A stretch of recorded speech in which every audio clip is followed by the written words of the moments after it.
Shanna Crispin. This morning, the Cabinet Office and the Department of Health have released a joint statement stating the dismantling of the National Programme for IT in the NHS is to be accelerated.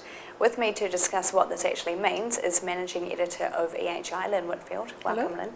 Firstly, let's talk about the substance of the statement. There's not really anything new, is there? No, it's an interesting statement. It was given overnight to the Daily Mail, which is, of course, a very well-known right-wing paper. It was made ahead of the Labour Party conference next week. It really makes a big play of how this was a Labour programme, this is Labour waste, this is Labour money that, has gone down the drain. It's one of a number of statements, actually, that the government seems to be making at the minute that make the same case, because we had the fire control IT system story yesterday. So there's a bit of a pattern developing here. In terms of what it actually says that we don't know, no, there's very little. We know, we have known since last year, perhaps even earlier than that the direction of travel is away from that old top-down system, the big national contracts, towards giving trusts more control. What we want to know is what's actually happening to NHS Connecting for Health and what's happening to the last of those really big contracts that still needs to be re-signed, and that's the one with CSC for the North Midlands and East. Sure. One thing it does tell us, though, is that there's going to be yet another review of NHS IT. Well, yes, and it's connected to those 2 points. What's happening to NHS Connecting for Health? We were told more than a year ago by Simon Burns that it was going to be recast, and they were examining the brand.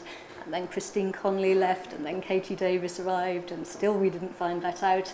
And now slipped down at the bottom of the department's actual release, it says Katie Davis is going to carry out a review of the functions that the Department of Health carries out for IT and decide which ones they should continue with. And then finally we might find out what's happening to Connecting for Health.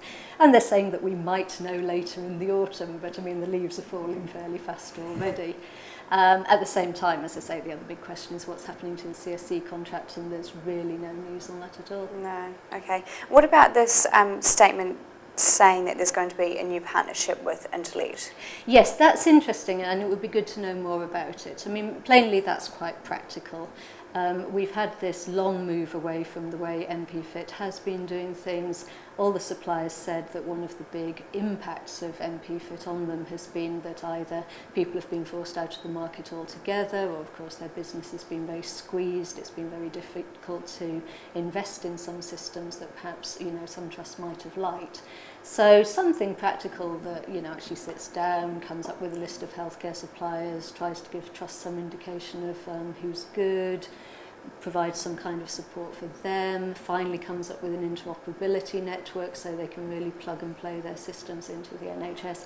If that's what that is going to be, that will be very practical. We're just waiting for a bit more information at the moment. But yeah, that's probably the hardest news that was actually in the Mail this morning. Okay, thanks for that, Lyn.